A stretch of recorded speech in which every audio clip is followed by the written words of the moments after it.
All right, time to fit the windscreen. And I looked at the old one, and my original plan when I had stripped down the car, took the windscreen out, was to use the original one. I'm actually quite a big fan of doing that, if at all possible. But when I got it back down from my store attic and cleaned it up, I found that it was just really full of scratches. So there's a very large scratch at the top of the windscreen wiper on the passenger side, and there's actually a deep score on this side. And then bearing in mind I'm going to use, keep this for 50 years or whatever. Well, I won't keep it for 50 years, but the car might be around for 50 years. I decided to go for new glass. And that turned out to be quite a good decision, I think, because this is a new piece. A little pricey, but not stupid pricing.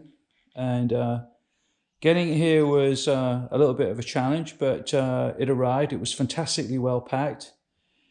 In the end, I had to go to the parcel delivery company to pick it up because they didn't really have an ideal vehicle to get down my road for a long time. All right, so and in the end, I decided to go and collect it. But this looks really good, and I went with a clear glass rather than the tinted. It's got like a blue tint on the other windscreen. This is totally clear.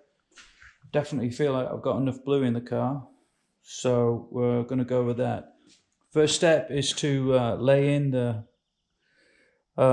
molding seal for the windscreen, and the initial position of it is controlled by the flange on the body. It just lays in, and then we're going to lay the windscreen into this groove here. I'm going to explain the seal section because I think it's quite interesting item. There's a lot going on with this seal. So I took the top pad back off.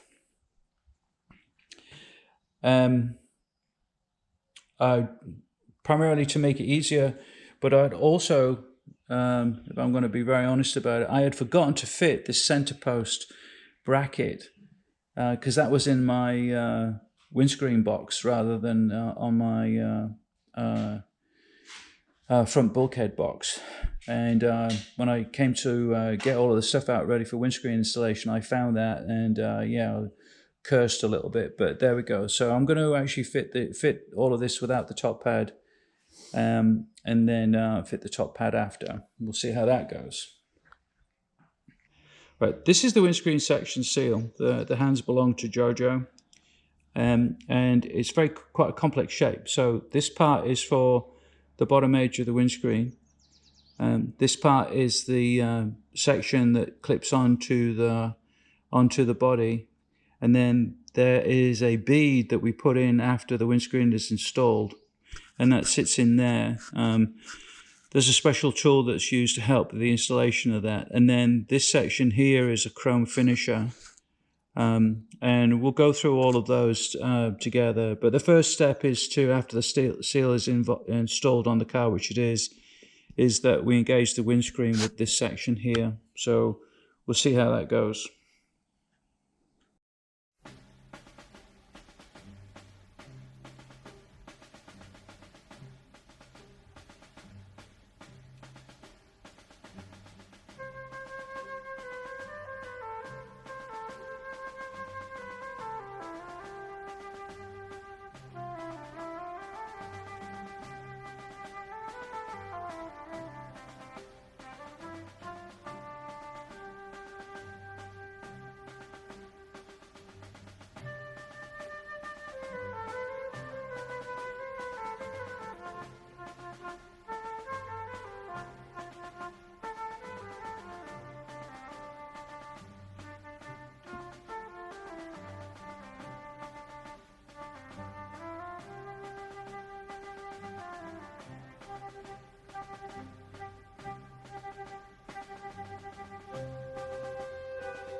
The windscreen installation has gone okay, and relatively smoothly, so quite happy with that right now.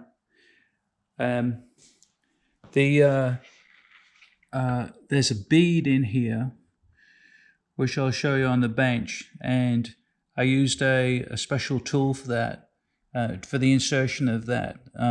So you locate the windscreen in the seal on this top edge, and once that's done, then you add the bead that acts as like a locking strip.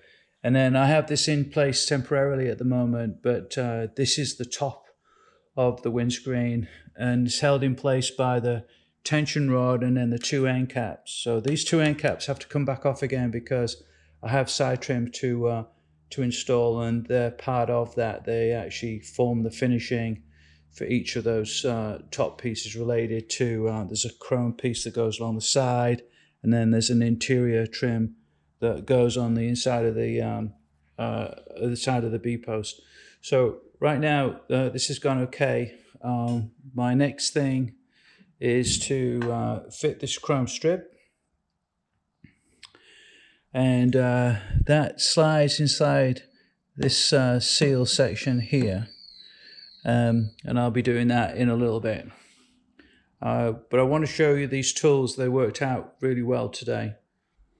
So to get the windscreen in place into its position on the seal, the body seal, I actually used this little tool. This helped out a lot. So little, like a guide, if you will, has got a pointer, a round end rather than a pointed end, and that allowed me to get the seal flanges outside of the windscreen and get the windscreen to sit. So this was very useful. I bought this on Amazon, and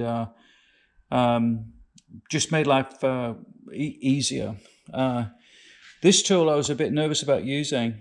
This is to insert the bead, but it worked out fabulously well. So as you can see, this is the bead rubber that slides in, inserts in this tool through that hole, and then the shape of that piece at this end, this actually goes inside the seal itself and opens up the seal flanges to allow that bead to go in.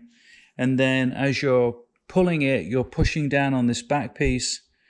As you're pulling it through, you're pushing down on that back piece. That's actually then inserting the beading, and then the seal wraps around each side. And that worked out to be very, very smooth. It probably took maybe 10 minutes to insert the bead, if that. So highly recommended. Also bought this off Amazon.